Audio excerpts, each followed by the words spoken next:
Manatitra ny arabo ambampiririntso anareo tompolasy sy tombovavy ary manasa ihany koa anaraka hatramin'ny farany ny vaovao eto amin'ny fahitalavitra MBS. Anisan'ny nitana ny sainy maro indray tamin'ity androany ity ny zavatra nitranga tetsy Atsahabe. Voasambotra mantsy ny fiafarany ny tolakandro teo tetsy Atsahabe imbola Rajona mpanolo-tsaina ny filoha teo aloha Ery Rajaonarimampianina sady mpandraharaha ary ny anisan'ny ahafantarany besinimaro azy ihany koa dia izy tompona orinasa antserasera gazety radio tele. Tsy nisy ny alarolaro fa avy hatrany dia nisambotra any mbola Rajona ireo olona izay tonga nanatanteraka izay fisamborana izay. Tsy nisy raha teo ny fampisehoany ny mpisambotra ny taratasy fanatanterahana ny fisamborana. Noentina avy hatrany teny amin'ny brigade criminelle i mbola Rajona.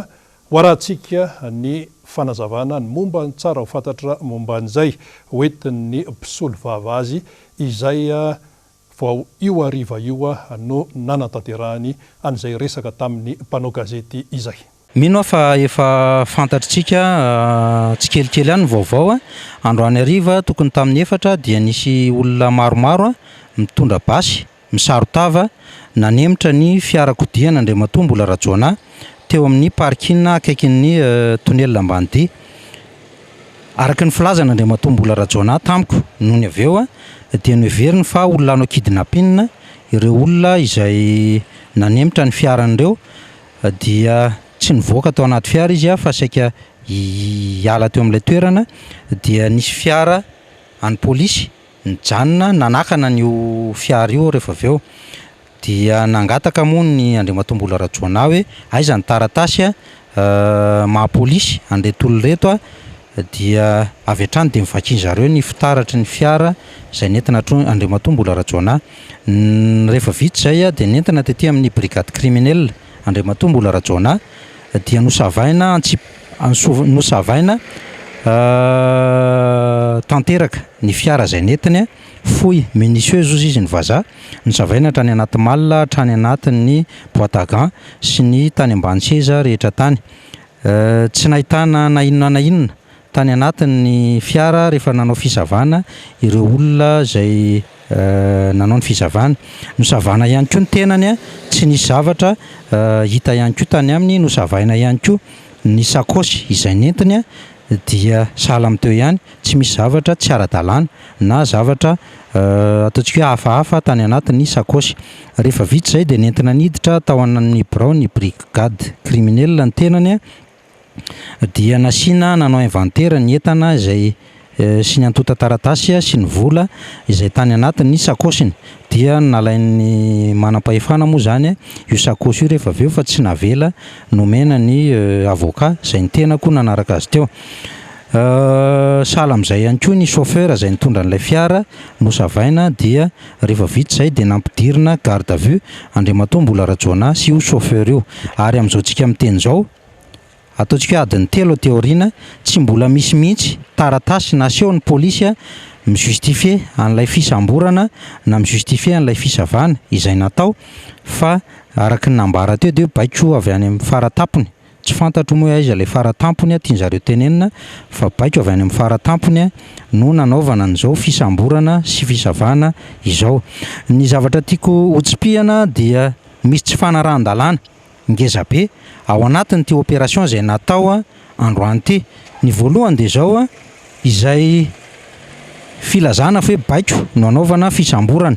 Ny lalàna dia mametraka fa tsy maintsy misy taratasy mazava anaovana fisamborana sahala amin'izao. Za tsy teny akory ara-dalàna sa tsy ara-dalàna ilay izy rehefa nisy taratasy fa ny hatreto aloha dia tsy misy taratasy mihitsy nanaovana an'ilay fisamborana na dia nangataka mafy aza ny tenako mpiaro dia na ny polisy ara tsy afaka namaly an'izay fangatahako izay satria averiko ihany araka nambaran'izy ireo dia baiko no nomena azy. Ny tsy fanarahan-dalàna faharoa dia tsy navela ifampiresaka amin'ny olona rovako intsony ny tenako taoriana n'ilay fampidirana azy any amin'ny cellule. Ny lalàna dia mametraka fa tsy azo atao ny mandrara ny fifampiresahan'ny olona rovany sy ny avocat ratsy amin'ny procédure amina dossier atteinte à la sûreté de l'État. Eto a dossier aza tsy misy a, ny enquête aza tsy misy a, dia ilay olona natao garde à vue rehefa avy nanaovana fisamborana tsy ara-dalàna, nanaovana fisavana tsy ara-dalàna, dia no hitsahina tanteraka ihany koa ny zon'ny fiarovana amin'ity raharaha ty. Izay no fandehany zany hatramin'izao tsika miteny zao. Tsara moa ny manamarika fa dia ho arahantsika eo ihany zany ny fivoarany ity fisamborana ny mbola rajona ity. Fa raha ny hoe faneho-kevitry ny maro tamin'izao hariva sy izao alina izao momba ny izany resaka fisamborana izany dia samy milaza ny olona fa tao anatin'ny fotoana vitsy izay tsy nisy iray volana akory dia nisesisesy ny fisamborana ary fisamborana amina fihetsika mahery vaika vao malo no nisy voasambotra teny vato, efa nisy voasambotra ihany koa ny olona akaiky ny filoha teo aloha ihany Hery Rajaona Romampianina ankoatra ny mbola Rajaona izany. Fa eo amin'ny vaovao hafa teo ny ranobe izay hitantsika vokatry ireny orambe ny kija ireny, anisan'ny voamafy ny teny Besarety teny izay nahitana trabona tsy nitazapotsiny teo anivon'ny fiadidiana ny tanàna n'Antananarivo fa nitondra ny fanampiana hoentina mba pairezana an'ireo olona izay tratra ny favoazana vokatry izay fiakaran'ny rano teny amin'ny boriboritany fahatelo izay raha tsy resakitsika afa-tsy neny Besarety. Tamin'ity fotoana ity nisy ny tolo-tanana no entin'ny commune Antananarivo renivohitra ka nisy olo-tenan'ny ben'ny tanàna Ramatoa Lalao Ravalomana tamin'izany ny lefitra voalohany Olivier Randrianarso. Eo ihany koa ny fandefasana mpitsabo anaraka ny fahasalaman'ireo olona ireo, fanadihadiana hoentin'ny Germain Nomenjanahary teo amin'ny sarin'ny Erzo Rajaonarivony. Vary, menaka, kojakoja toy ny sio sy koveta, ireo no natolotry ny ben'ny tanàna Lalao Ravalomanana ho fagnampiana ireo fianakaviana miisa 330 traboina noho ny ranobe ny alakamisy lasa teo tao amin'ny fokotany Besarety boriboritany fahatelo igny. Nisy tamin'ireo fianakaviana no ravatragno, nisy ihany koa tsy mantsy nisorona ny tragnony noho ny abetsaky ny rano. Ny tranompokon'olona etsy Besarety no nagnampiantranona vonjomaika azy ireo ho an'ny izay tsy manana fianakaviana iantranoana. Miisa 70 ireo fianakaviana mielokao ka ahitana zazamambehivavy. Nandefa mpitsabo avy amin'ny BMS ihany koa moa ny ben'ny tanàna Lalao Ravalomanana hagnano fizahana ara-pahasalamana ireo zazamambehivavy ireo, indrindra fa ireo mitondra vohoka, natao izany mba ho fiahina ny fahasalamana izy ireo. Nisy trano en dur atao zay ravan'iny oran'iny, vokatr'izay nisy trano kelikely tao akaikiny teo maromaro voatery tsy maintsy nazera satria tsy azo ipetrahan'ilay olona tsony satria manjary tany domondosany olona tao anatin'izay. Vokatr'izay manjary nisy fianakaviana maromaro amin'ny 7 na 20 zany tsy manan-kelofana, dia izao izy nandraisan'ny commune urbaine Antananarivo zao andraikitra ka narefa vonjomaika atao amin'ity tranompokon'olona Besarety ity. Tsy vitan'izay ihany fa eo ny hoe ferikiresana hoe aiza ny ialofan'ireo olona ireo, fa tsy maintsy dinihana ihany koa ny hoe fanampiana azy. Ny ankamaroan'izy ireo moa dia manana antondrara ihany satria isaky maraina izy eo dia mandeha maraina mamonjy ny asa mandrarahany ihany fa raha hoe voninkazo mahatratra dia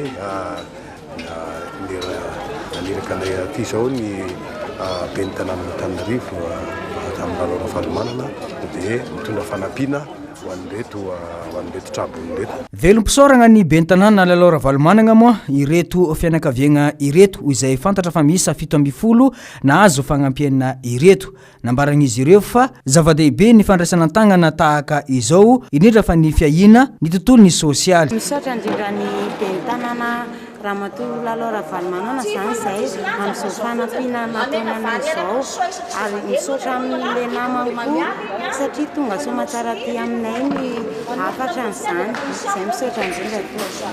Mba nijery anay akaiky ilay olona dia mba misaotra anazy raha-poeran-tsaina zany izay kay majinika kely ao andravangatsinana. Ny ELGRC na ny équipe locale de gestion et des risques et catastrophes avy eny amin'ny fokotany no ikarakara ny fitsinjarana sy fizarana ireo fagnampiana miaraka amin'ny lehibe ny boriboritany fahatelo raha ny fantatra. Fa toy ny 13 febroary isan-taona dia marihana eran-tany ny andro natokana ho an'ny onjam-peo. Anisan'ny nanamarika izany isika teto Madagasikara ary ny tetsy amin'ny radio-pirenena Etsianosy no safidiana anatanterahana izay fanamariana izay. Amin'ny ankapobeny dia miroborobo ny radio amin'izao fotoan'izao raha ny eto Madagasikara mitondra ny fanampim-baovao momba izay i Lorette Berton teo amin'ny sariny Erzo Rajaonarivony. Olana tsy maintsy sedray ny onjam-peo amin'izao vanim-potoana iainantsika izao ny fiatrehana ny firoboroboan'ny tambazotra tserasera vaovao izay miezaka misongona ny toerany ainao manjery. Ho an'ny eto Madagasikara manokana dia mbola ny onjam-peo aloha no fitaovan-tserasera isan'ny mahavantana ny olo-jiaby, indrindra fa any ambanivolo lavitra any. Raha oharina amin'ireo fitaovan-tserasera hafa, efa misy sy ampiasain'ny maro eto an-tanan-dehibe. Tato anatin'ny fotoana vitsy izay, dia tsy nitsahan'ny tombo ny isan'ny onjam-peo nisokatra teto Madagasikara.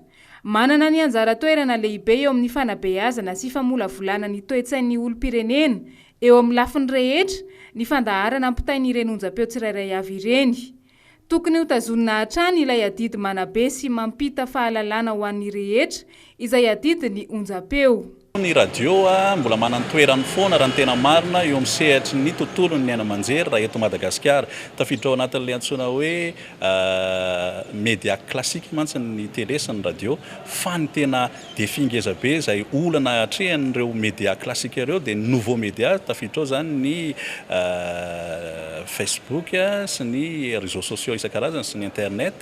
Ny olana angamba dia izay le fanenjehana hoe ahoana ny ametrahana foana ny toeran'ny onjam-peo na ny radio izay mora be ho an'ny malagasy ny mandray azy, na miasa any an-tsaha na mihetsiketsika ao an-tokantrano afaka manaraka anao foana ny radio, na amin'ny alalan'ny fitaovana tsotra kely dia efa ahafahanao mihaino radio, ny herinaratra tsy mila herinaratra be dia efa ahafahanao manaraka ny radio, noho izany mbola manana toerany foana ny radio. Ny teny hoe miara-manonja moa dia efa tany amin'ny taona 70 tany ho any nefa nisy an'ireo zokibe no namorona an'io satria teknika iray na fomba fanao iray ao anatin'ny tontolon'ny onjam-peo zany ahafahana mampita vaovao mitovy na inona radio raisin'ny mpiaino. Ny 17 ny volana febroary dia andro eran-tany ho an'ny radio na ny onjam-peo. Ho an'ny teto Madagasikara dia tetsy amin'ny foiben'ny radio-pirenena malagasy tetsy Anosy no nanaovana ny fanamariana izany nandritra ny tontolo androany amin'ny alalan'ny fampirantiana ny tantarany onjam-peo teto Madagasikara sy ny fanaovana ny fandaharana iraisan'ny onjam-peo vitsivitsy miaraka amin'ny RNM mivantana avy teny amin'ny tokotany-be teny Anosy. Ny fototra tamin'ny fifanakalozana sy ny fifandeferana ary ny fifamelana, ny lohahevitra noraisina tamin'ity fanamariana ny andro eran-tany ho an'ny onjam-peo ity. Eo amin'ny vaovao momba n'izay resaka onjam-peo izay any dia maneho ny heviny ny olona manoloana n'ity andro eran-tany ho an'ny radio ity. Manahoana ny fankafizan'ny olona ny fiainona ny radio, nisy ny fanadihadiany Lorette Berton teo amin'ny sariny Erzo Rajaonarivony any. Natokana hitandringesana hira, analana ny sorisori ny fiainana sy anarahana ny vaovao tsara ho fantatra. Ireo amin'ny ankapobeny no mahasintona ny malagasy hiaino radio raha ny nambaran'ireo olon-tsotra sendranay androany. Saika manana ny onjam-peo efa mahazatra azy ny olona tsirairay na dia samy milaza aza izy ireo fa efa marobe ny onjam-peo miforona tato anatin'ny taona vitsivitsy izay. Tsy vitsy amin'ireo ray aman-dreny sendranay ihany koa no nilaza fa na dia betsaka aza ny onjam-peo efa miforona amin'izao vanim-potoana iainantsika izao dia tsy mitaiza sy manabe araka ny tokony ho izy intsony ny sasany amin'ireny satria lasa variana manaraka be fahatany ny fandrosoana saritsariny andesiny sy alaina avy any amin'ny firenena tandrefana. Eny tompoko. Za aloha za matetika RTA tena fiainiko e. Fa rehefa mifandarina amin'ny télé zany ny MBS dia MBS vaovao.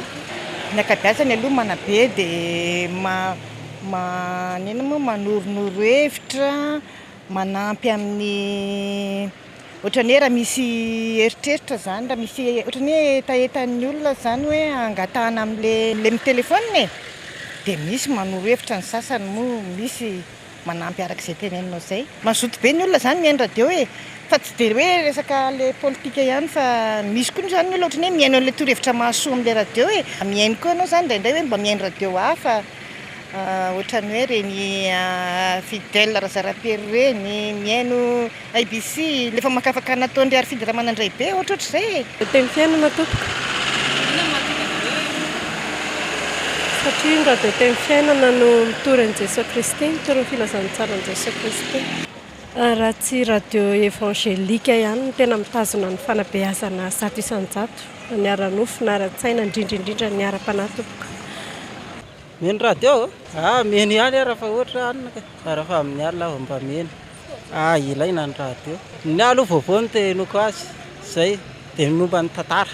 Meny radio zay fa le radio misy karazany be dia be ohatra misy resapika fivavahana no maha-préféré ana anatin'ny radio Don Bosco voalohany indrindra. Ny ao am-pahany zany tsy ao anatin'ilay manabe fa ny am-pahany ao anatin'ilay manabe. Tsy manabe ohatra misy fomba firesaka any anatiny any tsisy fanabeazana intsony.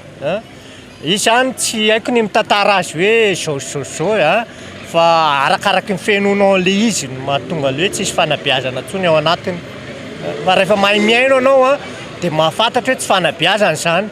Fa rehefa tena mahay miaino anao dia misy hoe misy manabe anao any ary zavatra mety zay.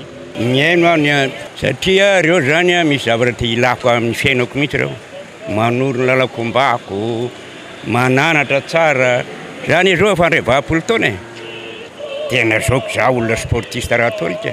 Be dia be ny radio rehetrarehetra fa tsy azo anona fotsiny fa manteraka be. Misy vetivety eo dia mamadika zavatra hafa nataona fa tsy mba mitohy ilay fananarana. Zay ny tsy itiavako azy. Raha atao be loatra ny dokam-barotra dia manjary marenina ny sofina. Tsetsa tsy aritra ny namarana nyity rangahy lehibe iray ny resaka ny fanaovanay taminy amin'ny hoe betsaka loatra ny dokam-barotra alefa ny onjam-peo sasany eto Antananarivo izay mibahana ampaham-potoana betsaka indrindra ka saika tsy hisy fotoana hankafizan'ny mpiaino ny kalokalo mampiala voly ary vitsy ihany koa ny fotoana izay natokana ampitana ny vaovao ho an'ny ankamaroany ireo onjam-peo izay nisokatra taty aoriana. Andraikitra telo lehibe moa no anjaran'ny onjam-peo amin'ny ankapobeny mampita vaovao, manabe ary mampiala voly. Fa eo amin'ny resaka tontolo iainana kosa raha nalaza hatramin'izay Madagasikara hoe manan-karena eo amin'ny resaka voly, resaka zavaboary zany amin'ny ankapobeny mihitsy dia tsy mitombona intsony zany amin'izao fotoana izao satria ny 20 isan-jaton'ny arena voajanahary eto amintsika dia efa ripaka avokoa vokatra ny doro-tanety indrindraindrindra sy ny fandripahana ny ala tafiditra ao anatin'izany ny tavy. Toy izao ary ny fanadihadiana hoentin'ny Jessica Miray teo amin'ny sarin'ny Mathieu Princy momba an'izay. Efa ny 5 isan-jato amin'ny ala eto Madagasikara amin'izao no potika tao anatin'ny 80 taona izay ary mahery ny 100 hektara isan-taona ny ala ripaka.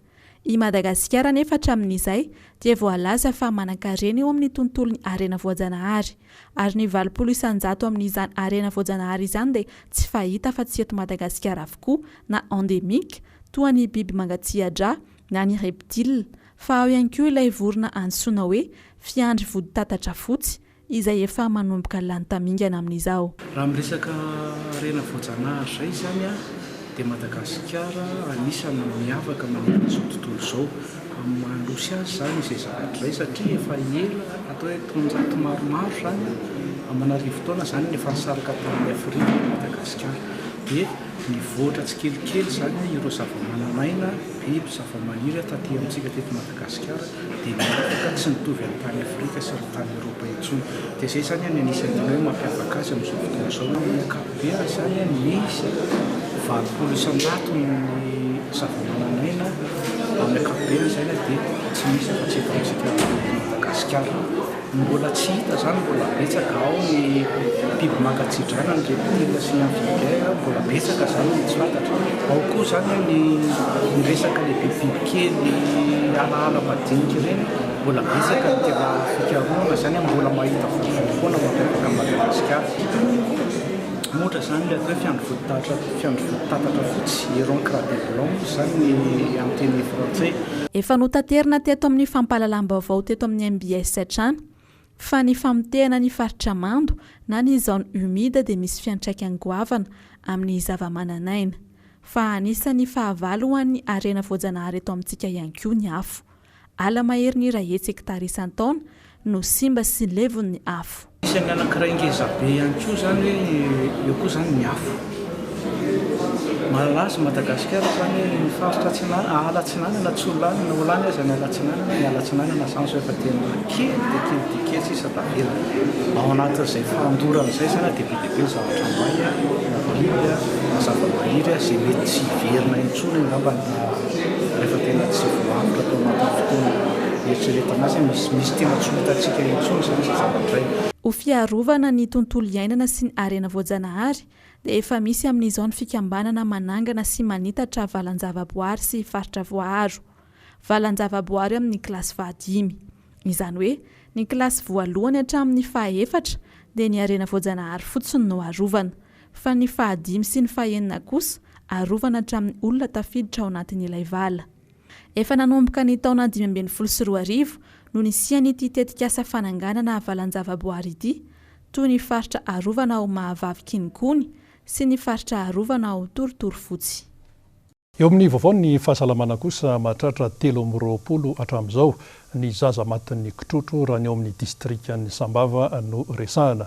Eo amin'ny 303 kosa ny zaza latsaky ny 7 taona no tandomondoza vokatry ity kitrotro ity. Nisy ny fanaovana vaksiny VB izay ny farana tamin'ny fotoana vao aingana izay raha ny tena marina dia tokony amin'ny volana mars vao tokony azo ny anjarany amin'izay vaksiny VB izay ny ao Sambava, kanefa noho ny fianaky ny aretina kitrotro dia naroso aloha ny fanaovam-baksiny fanadiadiny Edena Elia. Mianakay izay tsy izy ny aretina kitrotro any amin'ny distrikan'ny Sambava iny.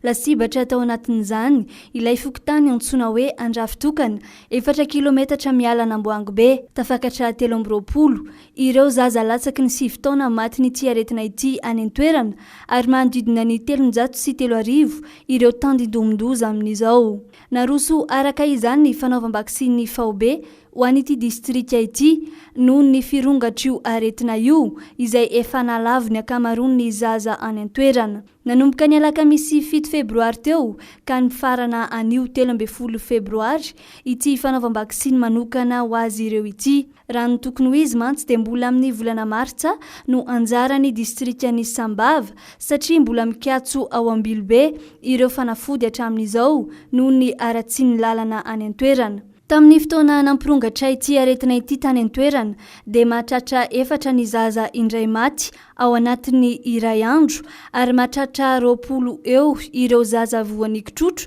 milahatra ao amin'ny tobim-pahasalamana ao anatin'ny tapakandro. Raha ny fizahana sy ny fanadiadiana nataon'ny mpitsabo any an-toerana dia ny 70 isanjato ny zaza any amin'ny distrika iny no tsy vita vaksiny ka mampiakatra vetivety ny tahan'ny zaza maty. Eo ihany koa ny fahalainana mamonjy tobim-pahasalamana ka manapirofo izany ny fahafatesan'ireo zaza miisa 320 ireo. Tsara ny mampafantatra fa anomboka amin'ny alatsinainy izao indray ny fanaovam-baksiny VB andiany faharoa iarovana amin'ny aretina kitrotro ho an'ireo zaza 7 volana hatramin'ny 7 taona ka ireo distrika tena lasibatra ity aretina ity aloha no natao lahara-pameana tamin'ity andiany faharoa ity.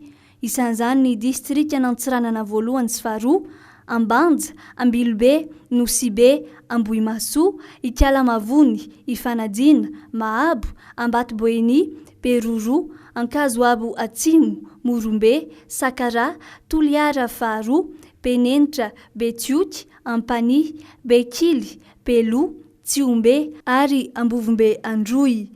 Ifarana ny 20 febroary izao kosa ity fanaovam-baksiny VB andiany faharoa ity.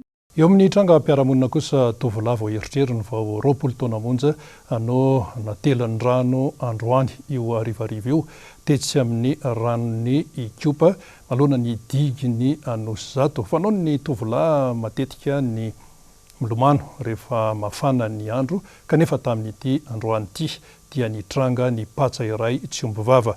Lorette Bertone no hitatitra ny vaovao teo amin'ny sariny Mathieu Prince.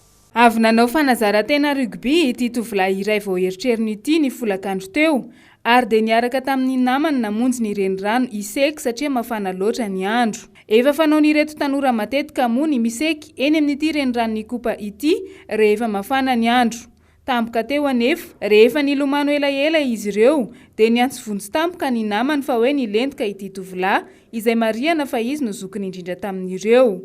Tokony ho tamin'ny 3 ora sy 30 minitra folakandro teo no nanomboka tsy hita ilay tovolahy 20 taona nilentika tetsy amin'ny renirano Ikopa eny amin'ny diga akaiky ny tetezana Anosizato io ary tany amin'ny 5 ora latsaka 40 minitra tany hoany vao hita ny avy eo anivon'ny mpamonjy voina ny vatana mangatsiaka rehefa nokarohana ora vitsy. Tsana izy dia nandeha nanao anteloeny ma dia noho ny efa avy nanao entraînement dia nandeha hoe isasa dia izay moa any an-trano izy nalala anazy hoe nanao entraînement hoe alomany dia ilay namany koa moa tsy nahita an'izy niaraka teo izy mety asofé be dia mety voankirapy izy namany dia mety izay nataraka anazy tao. Olana sedrain'ny sampana mpamonjy voina eto Antananarivo renivohitra hatrany ny resaka fitohanan'ny fifamoivoizana izay mahatara ny fahatongavan'izy ireo eny amin'ny toerana tokony hanaovany ny asany.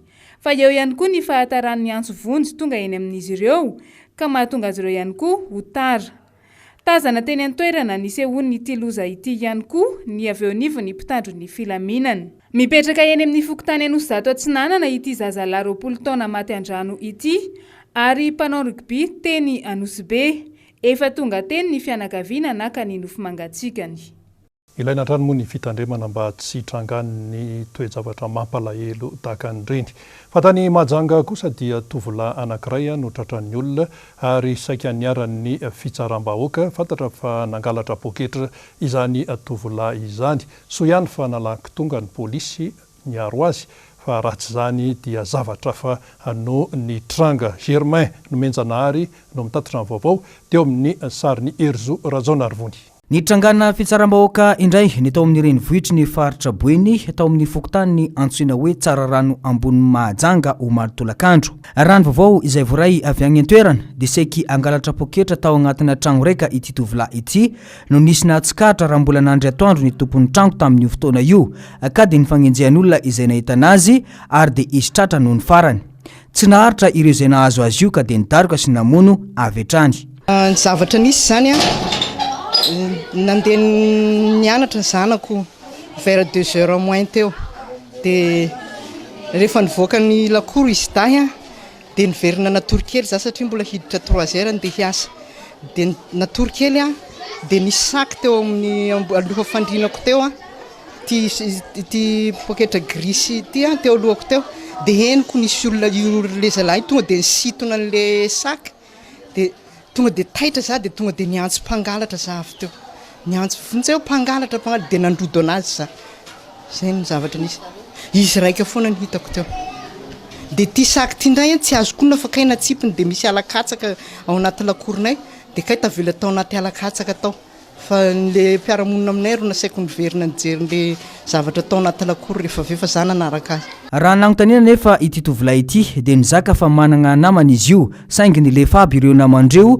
ka izy no tratra farany tamin'izay alatra no kasain'izy ireo natao izay. Ankoatran'io dia nagnazava ny sefim-pokotany ho an'ny tsara rano ambony fa tsy mipetraka amin'ny fokotany izay andidiny ity tovolahy izay nangalatra tratry ny fitsaram-bahoaka ity. No niratra izay nahazo azy moa dia nentina teny amin'ny CSB tsara rano ambony ny tovolahy nagnanaovana fitsaboana. Ity no tranga fitsaram-bahoaka voalohany ny tranga tao amin'ny faritanin'ny Mahajanga tamin'ity taona vaovao ity. Efa eo am-pelantagnan'ny polisy moa ny raharaha mahakasika izany. Fa ivadika vaovao hafa mihitsy isika nandritra ny fanamariana ny taom-baovaon'ny sinoa dia nisy ny fifaninanana izay anatrehana firenena hatrany amin'ny 570 natratra 270 ny olona izay nandray anjara tamin'izany fananana izany ka 820 no voafantina.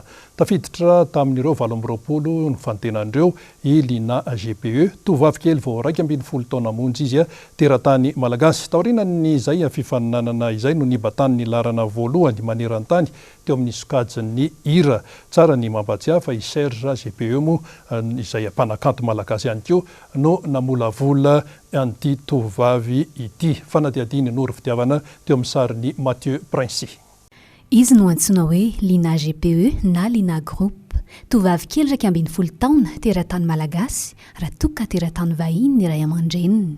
Mona eto Madagasikara miaraka amin'ireo ray aman-dreniny izy ary mianatra ao amin'ny sekoly la francophonie klasy fahenina. Efatra amin'ny fahakely no voalaza fa tia mozika Lina GPE, tia mihira ny marimarina kokoa. Fa nindrindro ray aman-dreniny ny ahatonga azy ho lasa piramatianina hatramin'izay. Noho izay talenta ananan'izay indrindra no nanosika ny mpanakanto Serge GPE na antsoina hoe Serge Razarmandimby nandray an-tanana ny amin'ny fanohanana an'ity tovavy kely ity eo amin'ny sehatry ny kanto sy ny mozika. Ny antony hoe hira no nanosehana anazy manokana satria tsapa zany tao anatin'ny lina tao fa tia mihira izy ary efa zay zany faniriny araky ny tenin'le ray aman-dreny hoe anao artiste i lina GPE dia zay no hitanay fa mety amin'ny zavatra mety hoe atafavoany amin'ny zavatra lehibe. Ny talenta nanana ity tovavy kely ity nandray anjara avy hatrany tamin'ilay fifaninanana école tany Chine ny 4 febroary teo izay taom-baovao-ndry zareo sinoa Lina GPE. Firenena 5 maneran-tany no nandray anjara izay nahitana olona mpandray anjara 290. Ny 20 tamin'ny reto farany ihany no voaray. Anisan'izany io tovavy kely io. Taoriny fifaninanana no nandrombany larana voalohany maneran-tany tamin'ny sokajira raha toka larana faefatra tamin'ny sokajy kolotsaina. Nisy moa ny afatra manokana avy amin'ny mpanakanto Serge GPE androany. Ny sokajy kanto izay nataony tany zany dia sokajy teo amin'ny hira satria maro ny kanto safidianina tao ny fandizana, tao ny fanaovana ny kung fu, tao ny tai chi, tao koa ny karazana zavatra betsaka ny sary sy ny sisa zany fa ny sokajy izay nazahoan'ny Lina ny larana zany dia sokajy nahira. Ny avatra avy aty amiko dia tsara ho an'ny mpanakanto aloha dia avoakany tsara sy ny soa amin'ny kanto riarian'ny Madagasikara ohatr'izao foana zany. Afantaran'ny olona hoe tena zay tokoa le kanto malagasy satria raha tsy nampafantatra an'izay zao mety tsy fantatry ny olona koa hoe iza aiza ny Madagasikara zany izy fa nandray anjara dia rehefa nandray anjara tena hita hoe misy amin'ny Madagasikara zany. Fa andeha ro arahintsika ny ampahany amin'ny hira izay noirainy Lina GPE. Graver les cœurs jusqu'à saigner, clouer les portes, s'emprisonner, vivre des sons à trop veiller, prier des ombres et t'en marcher. J'ai pour me dire qu'il faut du temps. Zava-dehibe ny sy ny fifananana toy izao izay nahafahany Madagasikara nandray anjara raha ny voalaza. Tamin'ny alalan'ny hetsika toy izao mantsy no ahafahana nanaparitaka sy naneho bebe kokoa ny kolotsaina sy ny kanto malagasy raha ny voalaza hatrany. Fa iray andro mialohan'ny fetin'ny mpifankatia na ny Saint-Valentin isika raha natao ny fanadihadiana tamin'ity androany ity dia tsapa fa atontonony ihany ny fandraisana sy ny fiatrehan'ny mpifankatia an'izay fetin'ny mpifankatia raha mpitso izay. Misy matetika ny fanomezana ho an'ny eo amin'izay sehatry ny mpifankatia izay ny rojo sy ny peratra moa zany tena anisany misongadina raha ny fanadihadiana izay natao ary ndeo fantarintsika ary momba an'izay vaovao hoentiny Jessica Miray teo amin'ny sarin'ny Mathieu Princy. Fa 14 ny volana febroary andro natokana ankalazaina ny fetin'ny mpifankatia na ny Saint-Valentin. Iray andro mialoha ity fety ity tsy mbola liana loatra amin'ny fankalazana izany malagasy. Raha ny fiandohan'ny fetin'ny mpifankatia tamin'izany dia tany Grande-Bretagne tamin'ny taonjato faha 14 ary niparitaka tsikelikely tamin'ny firenen-kafa toa ny fetin'ny Halloween. Taty amin'ny taona 1770 ihany koa moa dia nofidian'ny Papa Alexandre faha-9 ho Valentin Temy no olo-masina mpiaro ny mpifankatia ny faha 14 ny volana febroary. Efa nipaka teto amintsika ihany koa ity fankalazana ity. Na izany aza, saika aniray hevitra avokoa ny olona sendranay androany fa tsy mankalaza loatra ny fety fa toy ny isan'andro ihany. Manokana aloha ohatrany tsisy fankalazana ohatrany efa iaina isan-taona izy dia ohatrany hoe mandeha automatikely tsy ohatrany taty isan'andro. Anime fa tena tsara tsisy moyen ho anazy zany aloha fa tsy manana partenaire Alohan'izany mila contexte manokana mila vola dia malheureusement raha ny fananana zao satria za zao raha mifety an'io dia faravaratsiny misy matevitevina ihany ny fitevina fety fa tsy dia tena tonga dia fay anankiray fotsiny na 100 000 ry tsy ampy zay ihany ny nany problemako alefa fitiavana aloha vomeo tsy amin'io daty io manao zany fa atao amin'ny daty hafa sa hoana ozy ianao satria ny anahy zany ny fitiavana dia tsy azo hoe forcer le circonstance fa spontané tsy dia misy hoe ahoana fa ninay zany efa hoe c'est volonté foana isan'andro fa mba hoe asiana fanamarinana manokana zany dia hoe zavatra-kely hoe vokatrao fa ny anefa c'est volonté foana isan'andro maraina samy amin'ny asany fa ny hariva asiana hoe mba hoe asiana hoe zavatra miavaka kely zany na dia hoe zavatra kely madinidinika hoe t-shirt ohatrohatry zany dia zay fotsiny le izy dia mifanohitra zany hoe moa zany hoe tsisy dikany nefa le hoe fitiavana be ampiarahana aminazy zavatra dia fiainana efa mafa dia hoe zay kely io zany ohatry masotsokany zay kely ananana mba hiratra. Ho an'ny mpivarotra fanomezana nanontanianay kosa nahitana fitombony ny mpanjifa tamin'ity taona ity mitahany tamin'ny taon-dasa ary efa mialina amin'ny fifanolorana fanomezana ny malagasy ka ireny fanomezana personnalisé ireny no tena be mpisafidy toy ny rojo, ny peratra sy ny mug. Tafiditra ihany aloha izy hatreto satria misy zany karazany olona le jeune be no tena ampiasaina atao aminay aloha miatsena an'ilay resaka Saint-Valentin ny tena nandeha misy collet-na couple zao atao aminay zay zao no tena mandeha dia misy bagy afaka personnalisena konkoa zay koa tena mandeha atao aminay dia resaka mug afaka personnalisena koa dia coussin zay zany tena hitako tena mandeha zay tomboka amin'ny 6 000 ariary zany satria 6 000 ariary ny bagy dia mitomboka 6 000 ariary miakatra 15 000 ariary 30 000 ariary efa miatra loatra amin'ny aty vilan'ny malagasy ihany koa amin'izao ny fahasairanana ka antony iray voalohany tsy maharoditra ny tsirairay amin'ny fankalazana ny fety ny mpifankatia na ny Saint-Valentin. Dia sambotratra ny fety mpifankatia daholo zany ny mpifankatia rehetra tsy akanavaka. Dia izay ihany koa no namarana ny vaovao teto amin'ny fahitalavitra MBS isaorana ianao naharitra hatramin'ny farany mankasitraka tompoko.